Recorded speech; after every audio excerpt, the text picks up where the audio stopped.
Today we are working on standing quietly tied. I don't get to tie her much and let her stand for long periods of time because there's not much for me to do out at the pasture unless I am working with Miss Whisper. And I'm not going to tie her and drive off somewhere and let her stand for an hour. So we're here this morning. Luckily, we recently have access to internet out here. So I am doing some work on my computer while she is standing quietly. And as she is less restless and calm, I will mark the behavior with a YES and go over, and she will either earn a piece of an apple or some grass that I've picked for her. So she actually earns a little paycheck while she stands there quietly tied for longer periods of time. I'm very careful about how much sugar this girl gets. So I don't feed my horses a lot of sugar, and that includes apples and carrots. Years ago, probably about 5 years ago or 6 years ago, there was a farm in Southern California that it was a winery, and they had a giraffe on the property, and people could go feed the giraffe, and they were always giving people carrots to feed the giraffe. The giraffe became ill, and when they had the vet out, the vet said, well, he's getting too much sugar from the carrots. So what they ended up doing is using romaine lettuce leaves. So then when you'd go back, they would give you a romaine lettuce leaf to feed the giraffe, and it was much more healthy for him. So be cautious about how many apples, carrots, and sweet things you are giving your horse. As you can see, as you're looking behind my horse, it's like you're going, what is going on with that shed back there? It looks a little naked, doesn't it, on the bottom? Her shed, we just raised her shed and stall almost 3 feet, so a little over 2.5 feet, and it is awesome. I'm loving the inside of it. She actually really likes it as well. It's super cool. So here, I'll show you what I'm gonna do. I'm gonna say yes, and she knows something's coming.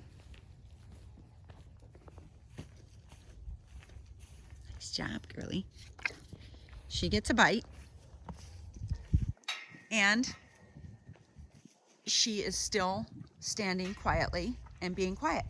Now, what would happen if I said yes and started to head over there and she started moving back and forth?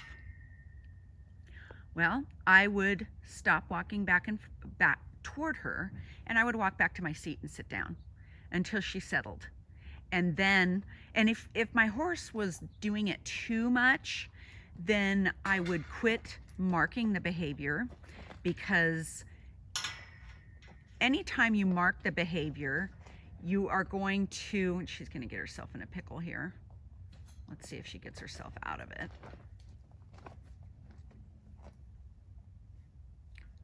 And she got herself out of it, so there you go.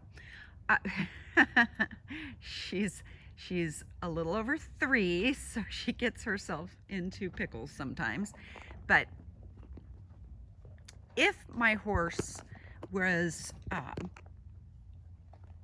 moving, got too excited when I said YES, first of all, you need to charge the word, and that will be in a different video.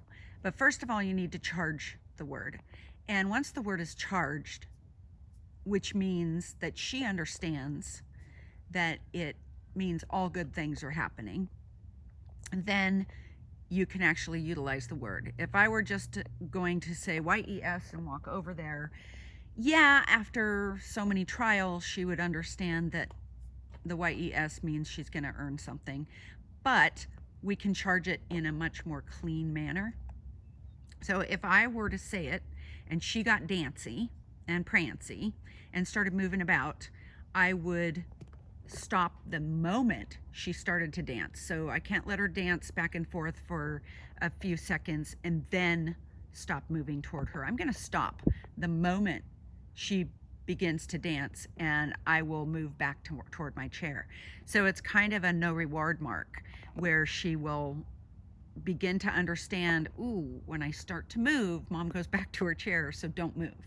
She will figure that on her own, figure out that out on her own. They are super, super good at figuring out how to keep you moving toward them and what makes you move away. And that's all that has to happen. You can also throw in a no reward mark. Actually, I don't really call it a no reward mark. That's the norm that you would call it, but I call it a not quite try again marker, because it's not that she's being bad, it's that she's being a horse and her behavior has consequences. And the consequences of the behavior of dancing when I'm heading toward you means that I'm not going to continue moving toward you, because moving toward her means so many things. It could mean I'm going to let her go. It could mean we're going to go for a walk again. It could mean so many different things. It could mean I'm giving her a cookie.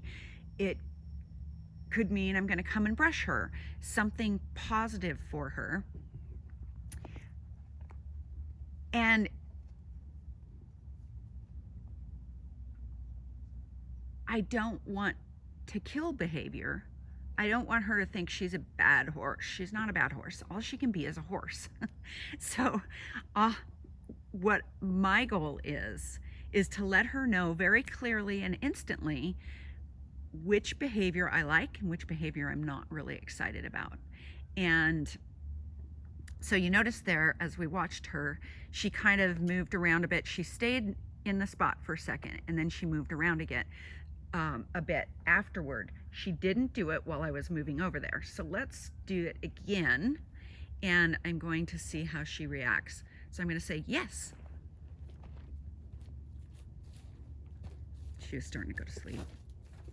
Nice job. Nice job. And we're going to go right back and see her leg is still in a cocked position. And that's what I want more of. So that's what I'm going to reinforce more of, is her leg maintaining the cocked position. Now I'm running out of my snacks.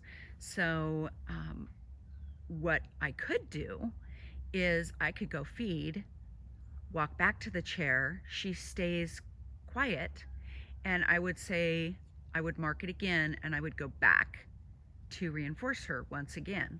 So we're almost, time's up for our time of her standing. But those are how to kind of counteract some of the behaviors that you're going to run into. Absolutely, she didn't start like this. Absolutely, I had to turn around and go back to my chair. It just takes a moment, and then she figures it out, and it's all good. Happy training.